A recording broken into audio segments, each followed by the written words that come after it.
What's going on, everybody? Welcome into Jacked Ramsays post-game show. Danny Moraine, Brandon Sprague.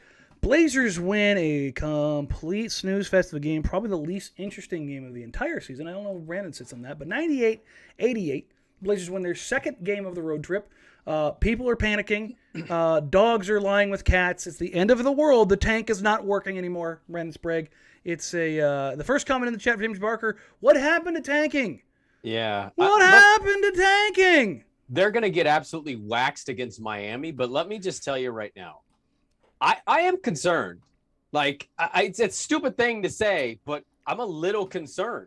Now, we'll see. Maybe they make some big moves and certain players won't be here anymore, but we're trying to collect those L's while we enjoy watching growth and development. And right now, they're just beating the shit teams, and they're taking advantage of really bad 3.5 games out of fourth. You know what, Danny? 3.5 Stop games. making sense. Right now I'm panicking, and I choose to want to panic. God, Blazers fans just can't have nice things, apparently.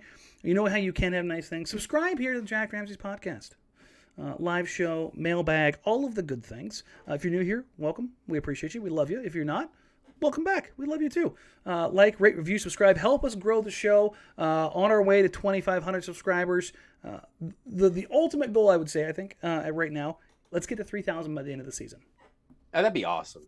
To go from nothing to 3,000 in a one season. Yep. That sucked. Maybe the worst season in 20 would be years tremendous. Right. Would be tremendous. Yeah. That's kind of the situation. So that's the business stuff out of the way. On to the basketball stuff. Brandon Sprague.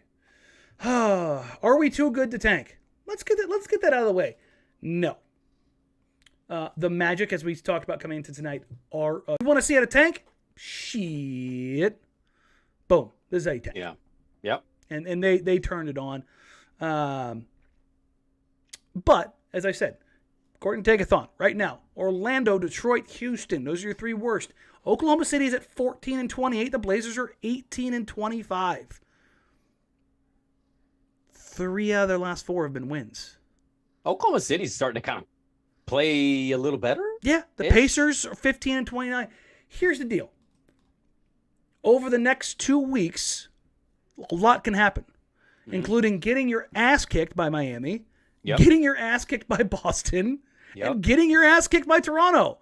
Well, I do love that you're assuming Boston's going to kick their ass. I mean, let's just go ahead and run through this real quick. Did the Boston Celtics beat them like a drum in Portland? Yeah, I think they won by 40. Did they put up the most points on them this season? Yes. Was it also your birthday, the saddest day of the year?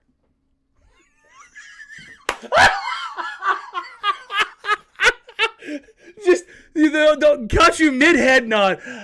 Oh. I had a great night. I went to a bar. I got some drinks. I went to the Van Gogh exhibit. You can piss off. That was a great day for me. That's right. You did go to that exhibit. You're like, you really need to go check this out, man. It's very cool. Hey, he cut his ear off. I need to gouge my eyes out if I'm going to have to watch this basketball team. Listen, that's how it goes. But as far as like winning games, I could see this team with this group until they're trading dudes. I could see them pulling that off. I don't think they it's can win a game thing. or two. Yeah, there's no doubt about it. Like, they have enough offensive firepower to win. Boston's not amazing. No, but here's the big difference. Have the Blazers had anybody willing to or able to the capacity, not even really wanting to, like just having like the general ability to stop Jaylen Brown or Jason Tatum? Well, yeah. Nassir Little, Robert Covington, Greg Brown, Watford, Still a problem. DSJ. Still a problem. Okay, it's overall. a problem, but you could see. Just admit this. You could see this group Sure. being able to pull that off. Sure. And here's the thing. Unless he says, I know we have a lot of road games. We have the third lowest strength of schedule. It is going to be a ton of games. There are going to be guys shut down. There are going to be trades made. And the quality of the product on the floor is going to be degraded. The Blazers, if they are going to tank this, are not going to just halfway do it. But they can't. They didn't start the season like this. They can't just go, because really they need to show Nurk. They need to show CJ. Hey, they're healthy. They're good. Here we go. Ant needs to get real run where it matters because that's where this opportunity, like to get those guys in there and figure that out, comes from. But once the trade deadline hits and you've got 28 games remaining, whatever it is, 32 games remaining, they're going to lose a lot of those. Oh, yeah, I imagine they're going to lose most of them, yeah. But I can see, like, people are being forced to be put in positions this year that they weren't expected to, and so I can understand if emotions have swung so many different ways. Especially right now with how wild and weird everything is. You know, let's go into the wild and weird. Jusuf Nurkic had the dumbest 2020 game I've ever seen. One of his best nights as a Blazer. Not to be confused with his monster 2020 5x5, which was pure domination. This was more like, did you watch the UFC before they had weight classes? A little bit, like when Chuck Liddell was doing it. Yeah, like you would have like Hoist Gracie go in there like at 175 pounds soaking wet against like a 400-pound dude. Like he'd choke him out. He won some early tournaments and stuff like that. But every now and then you'd get like a Butterbean in there who just ham fists, and he would get a hold of like these 180-pound dudes, and he'd just lay on them and crush them. Yeah. That was Jusuf Nurkic tonight. He just laid on them and crushed them. Like it wasn't like this beautiful bit of poetry. He just nurked them. This is like the kind of thing that you want out of Jusuf Nurkic's entire career, which is, hey, you know, you're 7 foot 300 pounds. Can you do me a favor and be 7 foot 300 pounds? I mean, he had a couple moments tonight, and I think he has shown this, and it's basically what you're saying. He had a moment where he just dropped step, took a dribble, went up, but unfortunately his shoulder knocked a guy over. They called an offensive foul. I just wish he would do that more because they're not going to call that offensive foul every time. They're going to think that guy is a flopper. And so you see that, and those are the moments. And he's had several of those moments in his run here with Portland. Yeah, he did it in a season in a game that's got to be relevant, but at least you got to see a little bit of that because when he gives it to you, you think, yes, this is the guy I've advocated for 4 years now. It's never been about, like, is Jusuf Nurkic good? Like, efficiency-wise tonight, he wasn't great. He had 21 points on 21 shots. Got 2 free throws. Over 3 from 3. But he did have 22 total rebounds. He did have two assists. He did have 4 steals. He did have 2 blocks. And he did have 6 turnovers. He's prone to do stuff like this, and this isn't like backhanded, but in games that don't matter. Yeah. Like that 2020 5x5 was against game. 2. The Kings. Yeah. That doesn't say that Nurk disappears, because I don't think he's a disappearing guy. I thought he did a tremendous job on Nikola Jokic in the playoffs until he kind of short-circuited and decided to throw the game plan away with his ego. Right. But I thought like his contribution was huge.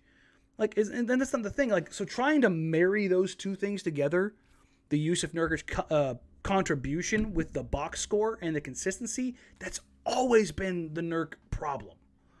Because he can be stupidly good and incredibly impactful. Like, you look at a Robin Lopez, right? And I love Rolo. He's never a guy who fills up the stat column with rebounds. But historically, when Robin Lopez is on the floor, teams rebound significantly better because he boxes out 1, sometimes 2, sometimes 3 guys. Jusuf Nurkic can do those kind of things, box out 1, 2, but also go up with one arm and just pull that little grape out of the sky.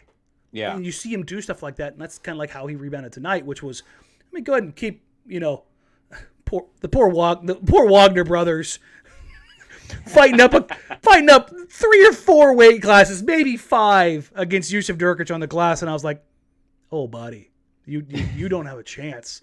Like that's when Nurk really started cooking. They had Mo Wagner in there, not Franz, and Mo was just getting drop stepped into oblivion. He's too skinny, man. Like, Bamba came in, and Bamba's not, like, the biggest dude, but he's very strong and very long, and Nurk was like, oh, shit, I can't do this anymore. Because, like, even if you bump Bamba off, he's got, like, a 7'7" wingspan, something like that. Bamba? Yeah, it's insane. Dumb long. I think Bamba finished, 5 blocks tonight? Yeah. I'll double check it. They credited him with 4. 5 points, 9 rebounds, 4 blocks. So what you're hinting at is basically like, good night, Nurk, but you did it against a team it couldn't really match your size in a lot of cases, and it's not even a good team. Hey, good stats, bad team situation. Yeah, as far as everybody there that I just screwed up the video for, there you go. I've scrolled. No, you were fine. It just had you blown up, so instead of being in the little cells here, you were filling up the entire thing. Yeah, it was great. So for the audio content, there you go. You can scroll back and watch that one. But yeah, like Nurk took advantage of an opportunity where they just didn't have anybody who was capable of like really handling him. I thought Lopez was going to troll him. They're saying that they like the giant Sprague. Maybe I'll do that. I'll build that into one of the scenes and just have like a giant Sprague to go to. What are those sports things that people stick on their walls? What are those called again? The fatheads. The fatheads. Jack Ramsey fatheads. Dragon says Bomba's wingspan is listed at 7'10". Yeah, he's Jesus. No, he's dumb long, dude. That is insane reach, man. Get him in Portland. Yeah, like, did he do anything out of this world tonight? No, he spaced the floor, he grabbed rebounds, and he blocked anything that came near him. But imagine having that come off the bench. That is just say, imagine having that come off the bench. Like, you can still run your offense however you want to run it and have a guy who is legitimately just big as hell. Yeah, and what did we talk about for people that didn't catch the pregame? I thought you made a good point. We kind of dove into the pregame more in the general sense. Tanking and what teams are when they tank and how Portland's tanking is different than Orlando or anybody else's. And I thought, we talked about Sacramento. And I said, I think Orlando tends to get good players. I think their problem is development. Yeah, they suck at it. They're just not good. And you see guys like Mo Bamba is one of these for a lot of people who don't watch him. They go, well, it's Mo Bamba. Who cares? And people like you who watch him go, no, Mo Bamba he's a rotational good player. Yeah. And I think the difference is you don't see Sacramento draft well and or develop. Like they're stuck on both planes. So Marvin Bagley, for example, I wouldn't want Marvin Bagley. I don't think Marvin Bagley is going to be a great player ever in this league. Yeah, it's just the Sacramento thing. You're like, nah, I'm good. And Orlando has guys that I think if you say, hey, we're going to get you out of there and come to a better organization, I think there's even more potential. Yeah. Guitarist says, how can we pass on a center shooting 53% true shooting percentage? Sign me up. And then more sarcasm. Bomba spacing the floor with a blistering 32% 3-point. Bizarre. Listen, man, I'm looking at backup bigs. Like, yeah, it's not. Yeah. And even then, like, do I think that he's the end-all, be-all? No. But this whole aversion that Portland fans seem to have with if it's not like Kevin Durant, it doesn't matter. It's this. It makes me want to like jump out of a window of a moving vehicle. It's just, it's okay to like want guys and need guys on this team. They're better than what they currently have. Who is the backup center for the Trailblazers right now? Is it Cody Zeller? Is he healthy? Has he been able like making huge contributions to this team? No. So getting a guy who's younger, taller, more athletic with some upside for what amounts to 2 second-round picks, that's not a bad thing. What would he be? Is he 22 or 23? I think he was an older guy for his class, so I think he's 23. Okay. Let me double check. I mean, a 23-year-old player who's been wasted away in Orlando, again, I think the other element of this that you have to remind yourself 23. Is Dame. It's a Dame factor. How many minutes would he play with Dame, and how much better would he look with a Damian Lillard? How much better does everybody look with Damian Lillard on the floor? I know. I'm just for somebody out there that.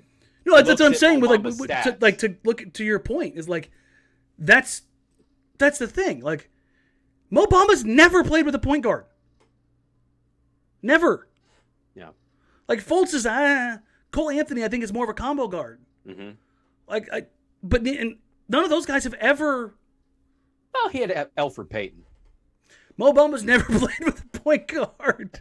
That's what I'm saying. Like, it's just.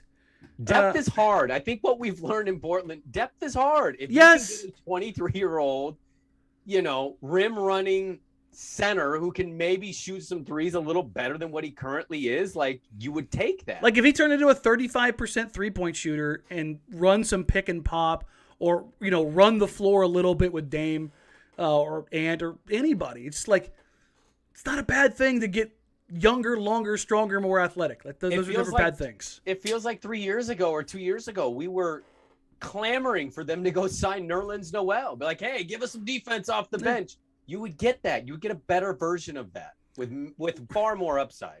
Remember the Pau Gasol offseason signing? I do. I remember that. Yeah. He's still got some left in his tank. I remember when they signed him. I go, well, I'm glad they did this 3 years too late. And I was like, maybe he can give them 8 minutes a game. Strong monster. 8 minutes. No. You monster. No. You know what? There was some more good news tonight. Besides Jusuf Nurkic having a monster 2020 night. I don't want to talk about CJ just yet because we didn't give this guy his shine last time. Nassir Little. 13 points, 10 rebounds, 4 assists. The big number here is not the points. It's not even the total rebounds. 5 offensive rebounds for Nassir Little tonight. Yep. And I've talked about this a ton already this season, but I kind of want to keep driving this point home. Like, you look at how Nassir Little plays on this team, how effective he can be being an off-the-ball guy. Not needing the ball. The only real opportunities he had to score tonight were in transition, in secondary breaks, or when plays broke down. And you know what he did? He converted. Yep. I don't know if Nassir's game is ever going to get to a point of my game demands X touches. And if he can be this guy where it's not just I'm an okay rebounder. He's one of the best rebounding wings in the league on the offensive glass. Mm-hmm. He's in the 90th percentile. Yep. Like, he does good. And tonight, 4 tip outs, 1 that he secured himself, and he's battling guys that are bigger than him. Much taller. Like, both of Wagner's are 6'8", 6'9". Like, Nas is like 6'6 and a half, 6'7". Like, he's got good size. But he's not, I mean, everybody talks about, well, he's athletic. It is hard. It is hard to rebound in the NBA when you're. I can't remember who said it the other day. I think it was. It was Richmond. Richmond was talking about Nassir Little and kind of his projection, how he's going to do going forward. And I thought this was a really astute observation. He said Nassir rebounds like he's 6'10", and I was like, that's a really good way to describe it because he gets so many rebounds that you're just kind of used to it. But then you have to remember he's 3, 4, 5 inches shorter than the guys that he's battling on the glass regularly. Mm-hmm. And everybody asks, how do you kind of gauge a young guy and what do they do going forward and how can they be a contributor on a team? That little bit tells me that Nassir Little is willing to do the things necessary to be effective and to make an impact on the court, regardless of how many plays are or aren't run for him. Well, I'll say this. We've talked a lot about, I think, his offensive rebounding ability, and 5 in a game is... That's a big number. It is a big number. I know it look like a big number, but it's a big number. You'd be hard-pressed to find a lot of players that can give you that. I'd be willing to bet that tonight was his career high in offensive glass. And that's a hell of a number to get. I also thought he was really good on defense. Yes. Like, I thought he was active. I thought he helped at the right times. He'd come and double a little bit. Like, I love the way that he looked defensively. And he is a guy, we talk about upside, and we talk about what will he be offensively? Will he ever find a 3-point shot? To me, I don't necessarily view him in that light. I view him in a kind of do everything role. For lack of a better example, just top of my head, I kind of view him as a Marcus Smart. Now, not in the leadership factor, but as far as like the way he plays, kind of shotgunning the box score, being impactful, doing things, heart and hustle. Yes, in that kind of way. And I think if there's a role for him on this team in the future, I kind of think it's that. Yeah, I like that. Like, he doesn't have he doesn't have the ball in his hand as much obviously as Marcus, but he can do other things. And Andy Marchant does a really good job of pointing out here. Also, Nas's block percentage is crazy high, top among small forwards. Yeah, and that's because again, and that's kind of what Brandon was talking about there. Nas's defensive ability lies in him being very good on ball. Yeah. Like, again, I want to call this play out because everybody, it was recent and everybody remembers it. And it's easily like a recallable play. But Kyrie's got Nas on an island on the right side of the court, just above the corner. And you can say what you want about Kyrie. He's nuts. He's not nuts. Vanti-vax, whatever. I don't care. Right. Basketball-wise, ball in his hand, one of the toughest covers in the NBA. Mm-hmm. He's shifty as hell, probably the best handle of all time. Quite literally. And it's not I don't know. He is, you throw his name in that conversation, anybody who says otherwise is out of their freaking mind. Mm-hmm. His handle is otherworldly. Yep. Nas flips his hips, stops, flips his hips again, gets up into him, stays down on the pump. Kyrie fades, Nas bodies him and just gobbled it up. Mm-hmm. Gobbled it up. And then he did it to him again 3 minutes later. Yep. That is ridiculous. And that's not to say he's going to do that on every possession, or he's going to be that guy every single night, every single game. But when you're talking about the things you can call out, when you're talking about young guys, how do you get on a floor? You have to have a skill that translates in an NBA game. And it can't just be a soft skill. It can't just be like, he rotates well, or he's got some good rim protection. It's got to be something that translates. So rebounding, not just rebounding, but my rebounding gets you extra possessions. Yeah. It can't just be defense. I can be switchable and take on primary shot-creating point guards who are smaller and quicker than me. Those are the ways that you get on the floor, and then you get to expand your game. And I thought tonight was a perfect encapsulation of what Nassir Little can do, because you felt him, but then did you feel like he had 13, 10, and 4? Did you think he had 4 assists tonight? Not really. Because everything's just kind of coming in the flow. Yeah, everything. Yeah, I think that's a good way of putting it. That's what I was going to say is it's more of the flow of what he is with this group. And can be, I think, with any group, really. There's not something, obviously, with Dame is interchanging with what they've got. But, Dame's a good enough player, I think, to recognize. And I think, watching him develop offensively is going to be the thing for a lot of people. I think watching this defensive side of him, the rest of this season and in the summer, not that he's going to be inside doing shuffling up and down the court, just defense, putting his arms and stuff. But seeing the instincts, seeing the way he is evolving in the game and watching it come to him, I think that's the big thing. Because if this guy can turn into a legitimate threat for them defensively, you're going to feel, and I said this about Nas this year in the offseason, you're going to feel like you acquired another player. Like that's the kind of level that these guys can climb, is if Ant has asserted himself. Nas is getting there and he's showing it. But man, if he can hunker down even more defensively next year, you're going to be like, oh, now we have a very, very good on-ball defender in our rotation. You're going to feel like that's a new acquisition. And here's the thing. Growth isn't linear. There's this expectation in the NBA, or just in sports in general, where a guy flashes something for a couple games or a month and it's not there. Like, this is what I always used to push back on Anfernee Simons. He had that monster game end of his rookie year against the Kings.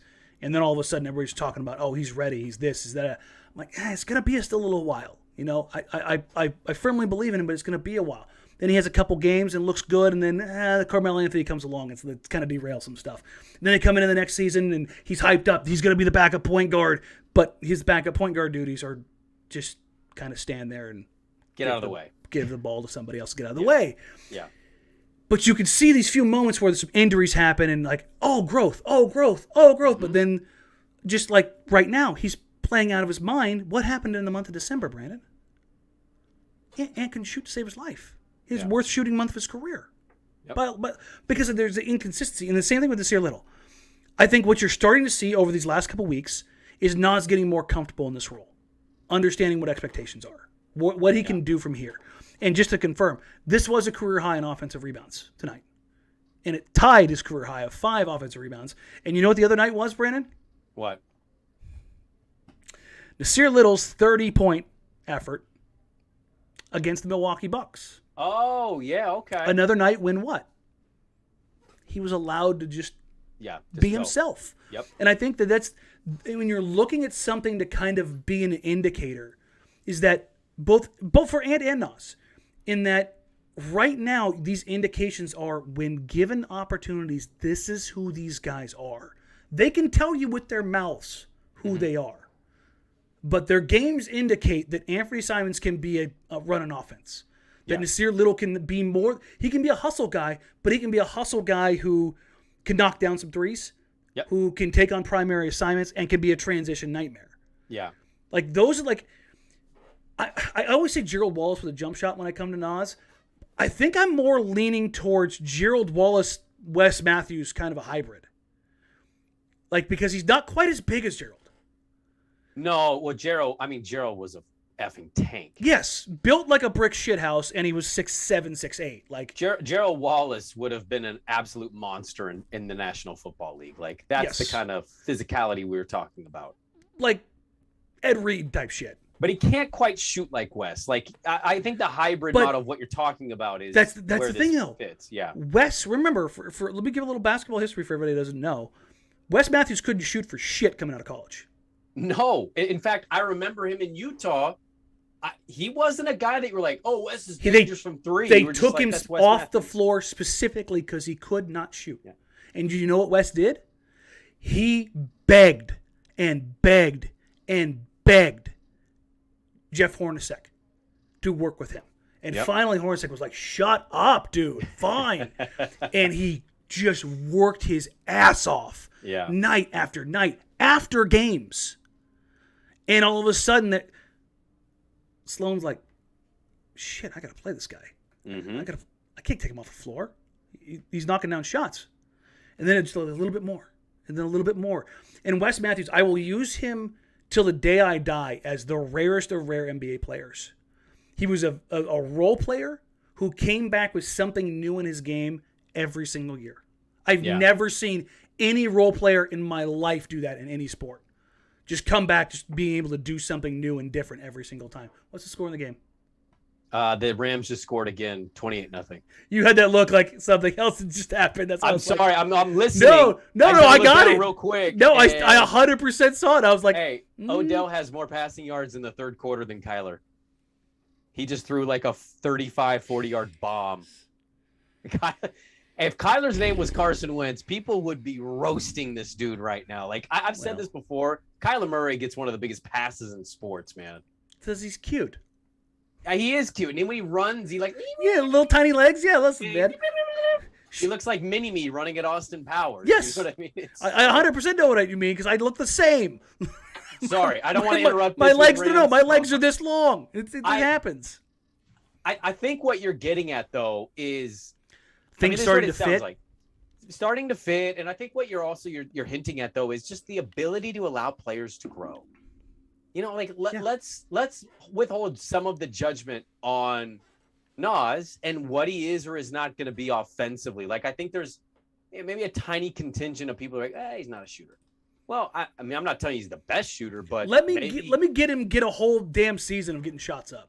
Maybe he'll end up at a 35, 36% clip, and at that rate, you'd love it, right? You know what? Let me take a look here real quick. I want to see what his career totals are at right now.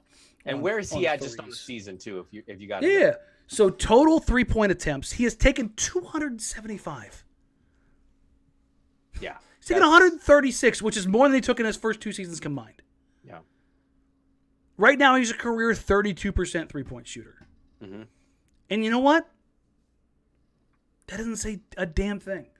No. So there was a study done, this is like 2014, 2015, when it came to normalization and stabilization of 3-point shooting.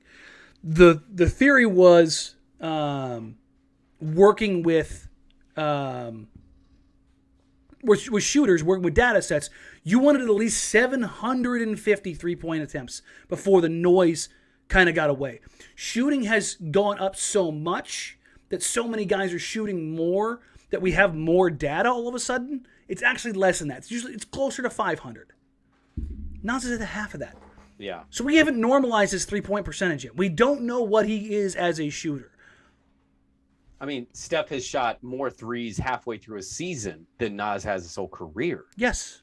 I mean, that's just put that in perspective. Not that he's going to be Steph, but just to like remind people what we're dealing with here in terms of sample size. I got a request in the chat from Eduardo. Can we get Phil Beckner back on? Talk about development. Honestly, that's a great call. That is a good call. I do have Phil's number. Does Phil? Let me ask you this: is Phil very in tune with the college players much, or is he? Remember, he came from college. He was at Weber State. I knew he came from Weber State. Yeah. I just didn't know where, like, life wise, if he's I'm all NBA now. Yeah, no, he still gets young guys that come work. Well, I mean, he was working with Bridges as a kid, so he'd be an interesting dude to talk about when we get closer and closer to that draft. Now, college prospects, I don't know if he's prepping those guys. And here's the thing, and not to like tamper anybody's expectations here. Phil is working for the 76ers. I don't know if he can legally speak on these things right now. Oh, that's actually a really good point. So if he's actually under contract with them, he won't be able to come talk to us about anybody. Yeah. But just to kind of to throw that out there. But if he's not, I will see if I can get him. And if not, I can try and get him in the offseason. So, but no, I love having Phil on. I love talking to him. His insight as far as like player development, stuff like that. I would love to talk to him about like the timeline of growth, because we know kind of how Ants has worked out. Quick had the article and the serial. I really wish the serial killer name stuck a little bit. That was a great line. Phil loved that, by the way. Well, unfortunately for him, it's Ant is kind of just, that's become his nickname. It's just Ant. It's just a short. Which people keep fighting me about. Kirk, if you're watching. Kirk Henderson, he's the editor for the Mavs site. He says his name should be Amph. Amph? Oh, the A-N-F? Yeah. Well, I think serial killer is actually the best nickname. I mean, it really is. Like, if he was going to give up Ant, that's a pretty dope nickname. I mean, he could, like, if he was still in college, he could get some NIL deals. There's, like, for sure, right? Yeah. Some CTC, some Cinnamon Toast Crunch, and some cut that check. Some Amphorjacks. Ooh, I like it. I told Kirk that I would give him Ant's mom's number if he wanted to ask her about about why he's called Ant. This is Kurt. Random text. I know, Miss Simons. Knowing Tamika, she'd probably tell him. So let's talk about Ant real quick tonight, because he had a kind of a weird game, dude. Hilariously, when we were watching the game, I think he had 7 or 9 and 4. And I was like, a couple more assists, knocked in a couple more shots. He could be like 16 and 7. And this game all of a sudden looks a little different. He finishes with 13 and 7, 4 of 11 from the field, 0 of 5 from 3. What did you think of Anfernee Simons tonight? I thought Anfernee Simons played a great game. Look, am I drinking this Kool-Aid a little bit? Yeah, sure. I got the guy who's serving it up here at the party. Look at my hat. Yeah, I mean, that's just... Oh, it's embarrassing. You're so embarrassing. Tell me that's not a great logo, though. Well, what if your nickname's Serial Killer? Then what's the logo? It's an ant eating cereal. Oh, see, now you're thinking. I kind of like that. I thought he had a good game, and I'll say it this way. Did he have 30 points? No, he didn't. Let's stop expecting that to be the expectation from this dude. I thought what he did is he only shot 11 total times. Mm-hmm. He did not force the issue. Him shooting 5 threes and going 0 for, I'm fine with him shooting that many. And if he goes 0 for, that's just an off night. That's all that is. That's part of, to me, coming back home. The growth. When you get to come home and, everybody's in attendance and you got a ton of Blazer fans there, you can push it a little bit. You can kind of get a little like, I want it too much. Which and I thought that was the case with his jumper tonight. And I thought it was too with the jumper, but I liked how he kind of still flowed really well with what they were doing. And what was his final line? 13 and 7? Yeah. 13, 7, and 2. If that's a bad night from a 22-year-old player, I'll take that bad night, because he didn't disrupt what they were doing. He saw what was working. He kind of got out of the way when he needed to, and he didn't force the issue. I thought he had a good collective game. I know the stats didn't say that until late in the fourth, but he was in there playing. I thought he played collectively a good game. Not a great game, a good game. So here's my Ant breakdown. I thought his jumper looked weird for the first time in a very long time. It looked like he pulled back. For those who go from the side, he kind of didn't follow through, and it just wasn't there. And to switch that up, generate 5 free throws. He was 0 of 5 from 3, but 4 of 6 from inside the 2-point line. So he found a way to become more efficient inside the 3-point line. And Andy Marchant brings up his free throw rate is still a concern for me. If you give me a half a season as Ant as a starter and his free throw rate is still CJ McCollum like, then I begin to worry a little bit. But I don't think he's going to have peak Damian Lillard free throw rate, nor do I think he's going to be CJ McCollum, holy crap, how are you not getting to the free throw line type free throw rate either. I think when it's all said and done, he's a below average free throw generator for a top tier scorer, but not insanely out of whack. And here's where it really matters. Anfernee Simons looks like he's going to be a near 90% free throw shooter. high 80s. It was kind of weird because he was so inconsistent in his first 3 years. You could never really tell how good he was or wasn't at the line. Yeah. Now it's like he looks like Damian Lillard at the line, where you're just like, holy crap, this guy's automatic. That's the kind of thing that you're looking for in a shooting profile. So I will not. Oh, did I interrupt you? I'm sorry. No, go, give. Well, come. I don't want to interrupt the Ant stuff. No, go. I can keep it going. Well, I know you could probably do a whole podcast on Ant. I won't shout out the account. I'll just say, like, I just saw this retweet on my timeline, and I think this is what them winning 2 games against really bad teams does.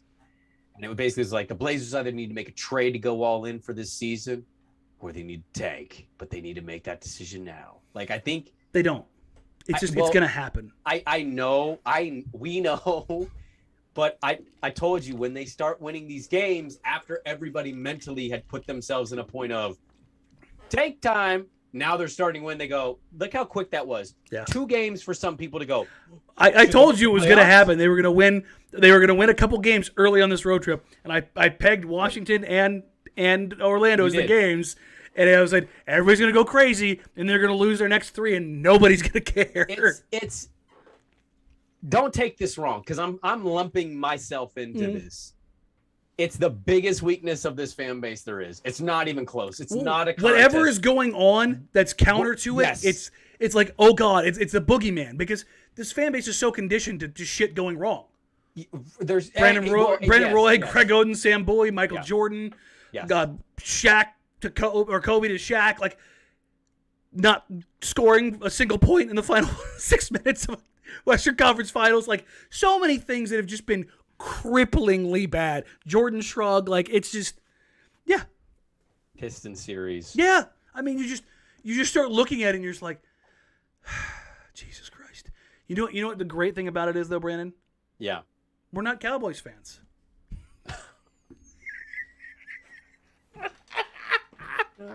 Cowboy fan, the one thing Cowboy fan has at this moment right now is, yeah, well, we got 5 rings, man. It's like me as a Raiders fan. I'm like, listen, man, the Raiders were, until 2000, the winningest pro sports franchise in the world.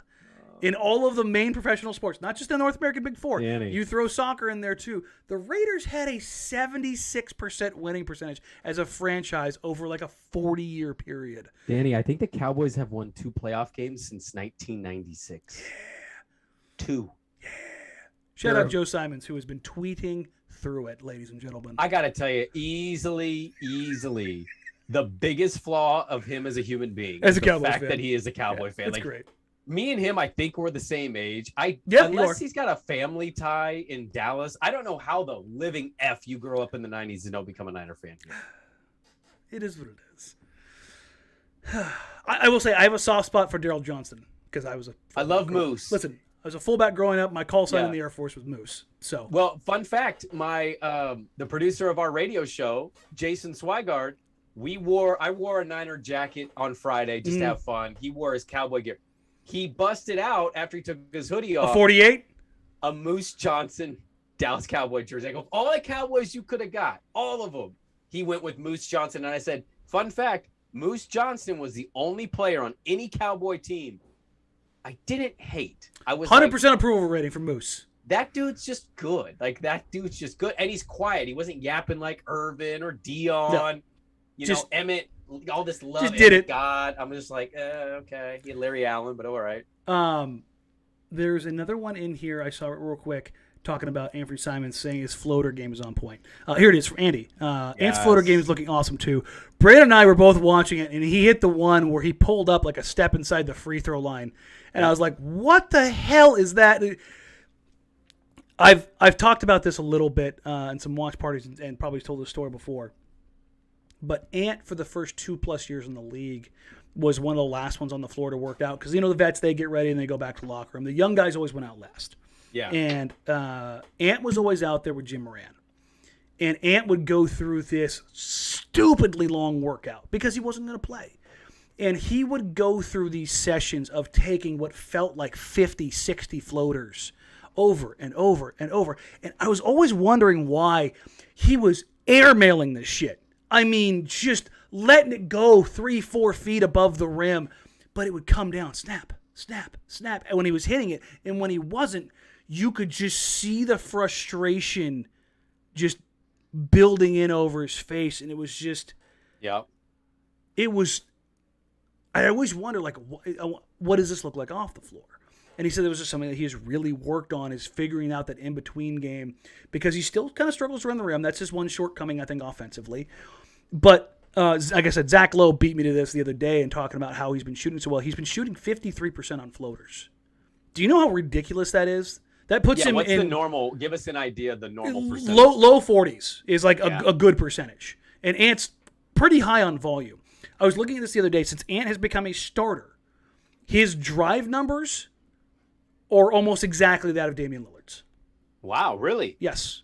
Dame takes 11 or 12.9 drives per game, roughly. So roughly 13. Ant is at 12. Ant actually scores more, passes more, and is more effective percentage-wise in a very small sample, of course, of starting 7 games. But being put in that role, he has assumed Damian Lillard-esque tendencies. But the difference is, remember young Damian Lillard? He was very bad finishing around the rim. It's not what he did. He was not good at it. Always kind of looking for a foul when he'd have those misses. He'd get caught in between. Yeah. And the thing he never really had was what? The in-between, the floater. Yeah. So for Ant to be this good at that right now, it's another, like, a Nassir Little, like, flare up into the sky of, like, this could be something worth watching, worth looking forward to. And that's what, again, we saw it tonight. You and I both did the same thing when Ant let that thing go tonight. Like, wow. Well, I mean, you acquire one of the best shots and toughest shots to have, and you become Tony Parker 2.0 with it. Yeah, I'm gonna perk up a little bit. Yeah, I mean, there's been 2 little guys in the NBA who are one is a no shit Hall of Famer in Tony Parker. Yeah. The other one in Mike Conley might be when it's all said and done. Can you be a Hall of Fame and never be an All-Star? If anyone's ever going to push it, it's going to be Conley. That's just remarkable to me. It is weird. I don't think he will, because they didn't win, obviously, in college. Had he won the national title I don't think at Ohio State? Look, I'll say this. I have a very high standard for Hall of Fame stuff, so the basketball one bothers me tremendously, and you know that.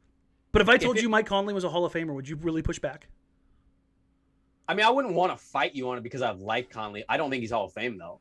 Like, if somebody was to say, Brandon, did you think you were watching a Hall of Famer? I'd say, no, I was watching a really good player. But Hall of Famer, like, that's real rarefied stuff. But that's what I'm talking about. Like, he had his skill was basically built like that. He took one thing and he got so freaking good at it outside of, being a point guard, and made that such a shot that it has allowed him to be successful this late into his career. And Andy Marchand brings up a really good point. Jaws floater is amazing too. Yes, Jaws that dude right now when it comes to the floater. It's crazy.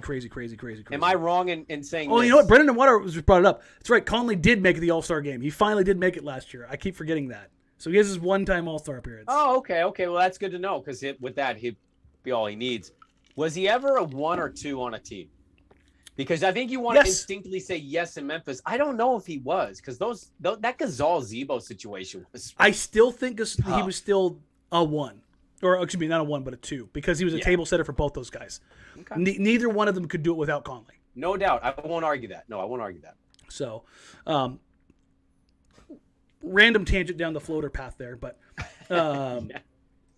I thought I'll be honest, I wanted to see him force some things tonight. And maybe it was good that he didn't. I don't know. Obviously, it's like the great unknown. Danny, I think it is. I don't need to see it. I kind of it. I don't like to watch guys force that issue. Not necessarily even forcing the shooting. I wanted to see him force the action a little bit more. But overall, I thought that the team tonight was just kind of content with just mopping the floor with a team that just wasn't good enough. I don't think he felt the need to. Like, he just kind of looked around and said, "We're winning by 20 points, and I'm not." And Nurk's chasing this, and CJ's back. Okay, we went a little bit long tonight, but I do want to kind of little hat tip to the number one, the mailbag pod. We will do it tomorrow. So I will post the tweet as soon as we get done, because I forgot to do it on Sunday. Yeah. or for Saturday after Saturday's show. It didn't matter because we canceled it then anyways. But the game Wednesday against the Miami Heat is going to be a big one, and not in the sense of win or lose. How does Nassir Little look up against a pretty healthy Heat team? How does Anfernee Simons look against a pretty healthy Heat team? Nice Bam's back. Yeah. Yeah. So is Jimmy. Bam's back. Jimmy's back. Kyle's out there. Harrow's balling. Duncan's out there. Like, the gang's all back. And they beat you without those guys. Yes. So, how does Ant look with ball pressure with Kyle Lowry and Bam coming up off of a double team or on a blitz or on a trap or lifting up? What decisions does he make when they take away his first reads? How aggressive is Nassir Little when he's got Jimmy Butler whooping his ass up and down the floor? And that's not a shot at Nas. Like, Jimmy Butler whoops a lot of people's asses regularly. That's what Jimmy Butler does. It's like, what are the counters to that? How do they look when they get punched in the face? Because they will. This Miami Heat team is built to punch you in the face again and again and again. Mm-hmm. If you haven't already, come check out the watch party for that one. That will be a fun game. Everyone looks to be healthy for the most part for the Heat, and I think right now that's actually really important. I want to see these young guys, how they look, because really they haven't played anybody since Dame got shut down. They haven't played anybody who's really healthy. The Nets were coming off that cross-country back and forth. They didn't have Harden. KD and Kyrie are kind of like, the Hawks were missing a bunch of guys. There was no defense being played. Yeah. It just hasn't been a ton. So I really want to see how the young guys look up against that. So, but that's my two little bits on that. If you haven't already, please subscribe to the channel. Like, rate, review, subscribe. Help us grow. We are continuing to grow. We're at almost 2350, which, again, we're back on track. So thank you all so very much. We appreciate you. Get your questions in at Jacked Ramsays, at Danny Meringue, at Brandon Sprague. If you gave yours to me over the last couple of days, don't worry. I have them. I have them all marked in my DMs that I just haven't pulled them over yet. But get them in, jackedramsays@gmail.com. And we will get that going tomorrow, and I will post that Wednesday morning. And we will have the pre- and post-game show for Wednesday, and I'm efforting a guest from Miami to see if we can get somebody on and kind of bring that all together. Until then, everybody, for Brandon, I'm Danny. Take care. We love you all. Have a wonderful